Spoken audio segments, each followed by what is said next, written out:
les USA abandonnaient l'OTAN, est-ce que surtout ils ne se tireraient pas une balle dans le pied?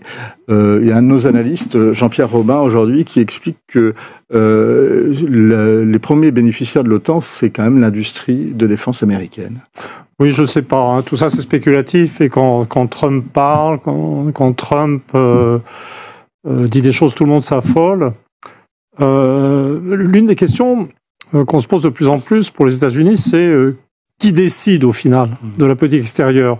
Je me suis posé la question d'une façon renouvelée récemment en lisant la version anglaise de l'entretien de Poutine avec ce journaliste américain. Tucker Carlson. Ouais, c'est ça.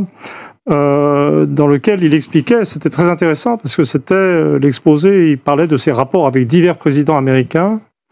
Il expliquait la façon dont chaque fois un président avait l'air de tomber, ou plusieurs fois, d'accord avec lui, et puis allait voir son staff, et puis revenait en disant « c'est pas possible ». Oui, c'est ce qu'il raconte notamment avec Bill Clinton. Oui, avec plusieurs en fait. Et il en tire une théorie presque sociologique du pouvoir aux États-Unis, dans lequel il explique ce qui décide de la politique extérieure américaine, c'est pas le président, mais c'est ce qu'il appelle, moi j'ai la version anglaise, elite mindset, c'est-à-dire un état d'esprit des élites, c'est-à-dire la vision washingtonienne en un sens collectif, et pas du tout le président. Et là, c'est ça qu'il faut appliquer. C'est-à-dire qu'en fait, Trump parle, Trump dit qu'il va dire des choses, mais c'est pas sûr que ça soit très important.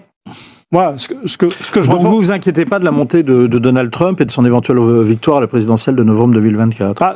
Moi, de toute façon, mon sujet de recherche, c'est pas les États-Unis en un sens politique. C'est-à-dire que moi, je vois ou j'observe dans mon livre, en fait, une dégradation intérieure de la société américaine qui transcende les clivages partisans.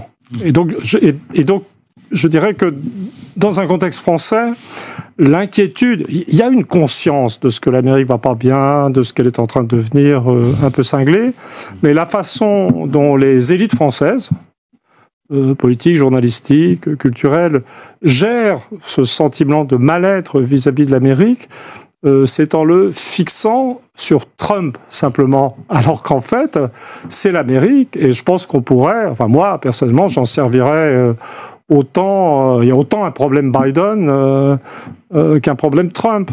Alors, justement, on parle quel est le problème Biden pour vous? Non, mais le problème Biden, c'est une politique extérieure simultanément agressive et incontrôlée, des choses comme ça. Mais avant toute réflection... Pourtant, ils sont retirés d'Afghanistan.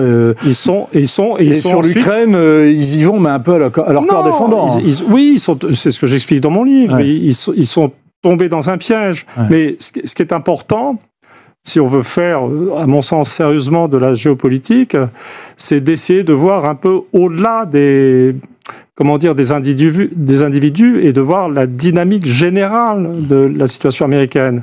Et surtout, la faible conscience de ce que les élites américaines ont de la dynamique générale des États-Unis. C'est-à-dire que les gens du blob, l'establishment géopolitique américain, les types qui donnent cette elite mindset, pensent en termes d'une Amérique surpuissante, ne se posent pas de questions de l'État, de l'économie et de la société américaine. Mais la réalité de ce qui se passe en Ukraine, actuellement, c'est-à-dire un effondrement qui vient en fait de l'armée ukrainienne et probablement du régime, c'est parce que les États-Unis se sont aperçus qu'ils n'étaient pas capables de fournir industriellement des obus et divers matériels militaires à l'Ukraine. Le problème que doit gérer le président américain, c'est pas juste la politique extérieure, c'est aussi une hausse de la mortalité à l'intérieur des États-Unis. Il y a cette crise générale et je pense que ce qui serait bien en France, c'est qu'on sorte de cette illusion que l'important, c'est l'alternance présidentielle aux États-Unis. Il y a une objection à ce que vous dites sur les États-Unis dans votre livre et ce que vous venez de dire de ce déclin américain. C'est ce que disait à votre place, en fin de semaine dernière, l'ancien ministre Hubert Védrine, qu'on interrogeait sur Biden et sur les accusations de sénilité. Voici ce qu'a répondu Hubert Védrine. On l'écoute, on y revient. Biden président est très bon. l'état de l'économie américaine est un président. Alors c'est l'Amérique, c'est pas que les présidents, et c'est pas que l'héritage de Trump. Parce que la mise en œuvre de l'IRA dans le système américain, qui a donné un coup de fouet formidable à l'économie américaine, y compris sur les technologies d'avenir en matière écologique, puisqu'un jour ou l'autre, l'écologie et l'économie vont fusionner. Ce sera la même chose, une sorte d'écologie scientifique, etc. Tout ça, c'est Biden, quand même. Alors, le protectionnisme aux États-Unis, puisque c'est de ça qu'on parle, c'est quelque chose qui n'est pas Biden. Biden est dans la continuité de ce qu'a fait Trump, qui était dans la continuité de ce qui a été commencé sous Obama. C'est-à-dire aux États-Unis, contrairement, je l'écoutais sur Athos tout à l'heure, contrairement à ce qui existe en Europe, il y a maintenant une conscience de la nécessité du protectionnisme. En fait, l'AIRA en est oui, bien sûr, une manifestation. Oui, bien sûr. Hein, donc mais simplement, le problème... on rappelle juste d'un mot ce que c'est une grande politique d'aide massive, d'aide américaine, financière, à l'économie américaine, dans la concurrence avec l'Europe et également dans l'innovation pour les écologique. Américains, le libéralisme international en économie, c'est terminé. Ça serait bien que nos dirigeants se mettent au courant. Simplement, le problème américain spécifique, c'est qu'ils n'ont pas... ils peuvent se protéger, mais ils n'ont plus la force de travail qualifiée pour en tirer parti. C'est-à-dire que pour relancer une industrie, il ne suffit pas de se protéger contre les industriels extérieurs. Il faut avoir des ingénieurs. Il faut avoir des ingénieurs et des techniciens en Russie qualifiés. Proportionnellement, vous dites qu'il y a proportionnellement plus d'ingénieurs en Russie qu'aux États-Unis. Non, ils forment, dans l'absolu, avec une population qui est plus de 2 fois moindre, ils forment à eux tout seuls plus d'ingénieurs que les États-Unis. Les États-Unis compensent, je dirais, en important. Les importations de cerveau. Il faut aussi bien comprendre que le véritable, c'est ce que j'explique dans le livre, le véritable concurrent de l'industrie aux États-Unis, c'est même pas les industriels extérieurs, c'est quelque chose qui rend les barrières protectionnistes inopérantes, c'est que la grande production américaine, ce qui permet de s'enrichir, de dégager des très forts taux de profit, c'est la production de dollars, c'est l'activité financière, puisque l'Amérique fabrique la monnaie de réserve de la planète. Et ça induit d'ailleurs, de façon rétroactive, l'insuffisance de la formation d'ingénieurs et de scientifiques, parce que Emmanuel Todd, historien et anthropologue français, a souvent proposé des perspectives critiques et nuancées sur les dynamiques géopolitiques mondiales.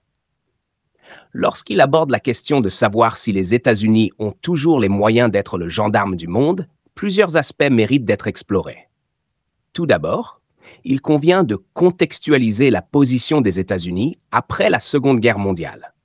À cette époque, les États-Unis étaient la puissance incontestée, avec une économie florissante, une supériorité militaire inégalée et une influence culturelle globale. Ils ont joué un rôle clé dans la reconstruction de l'Europe grâce au plan Marshall et ont établi des institutions internationales telles que les Nations Unies, le Fonds monétaire international, FMI, et la Banque mondiale pour stabiliser et gouverner l'ordre mondial. Cependant, cette hégémonie a été contestée à plusieurs reprises au cours des décennies suivantes. La guerre froide a vu les États-Unis confrontés à l'Union soviétique dans une lutte bipolaire pour la domination mondiale. Cette période a illustré les limites de la puissance américaine, notamment à travers des conflits coûteux et impopulaires comme la guerre du Vietnam. Malgré la victoire de la guerre froide et l'effondrement de l'Union soviétique, qui ont temporairement laissé les États-Unis comme seule superpuissance mondiale, les années suivantes ont révélé les défis internes et externes croissants pour le pays. L'une des critiques principales d'Emmanuel Todd concerne l'économie américaine. Todd a souligné que le modèle économique des États-Unis, basé sur la consommation interne et le déficit commercial croissant, est insoutenable à long terme. La désindustrialisation et la délocalisation de la production manufacturière ont affaibli la base industrielle du pays.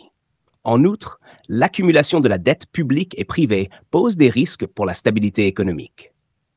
Todd argue que ces facteurs économiques affaiblissent la capacité des États-Unis à projeter leur puissance de manière cohérente et durable sur la scène mondiale. Sur le plan militaire, bien que les États-Unis disposent toujours du budget de défense le plus important au monde et d'une technologie militaire avancée, les interventions récentes ont révélé les limitations de cette puissance. Les guerres en Irak et en Afghanistan, par exemple, ont montré que même une supériorité militaire écrasante ne garantit pas le succès dans des conflits asymétriques et prolongés. Ces guerres ont également drainé des ressources considérables et sapé le soutien interne pour des interventions militaires futures. La question de l'influence culturelle et politique est également cruciale. Pendant des décennies, la culture américaine, à travers le cinéma, la musique, la mode et la technologie, a dominé le monde. Cependant, cette domination culturelle est aujourd'hui contestée par la montée en puissance d'autres centres culturels, notamment en Asie.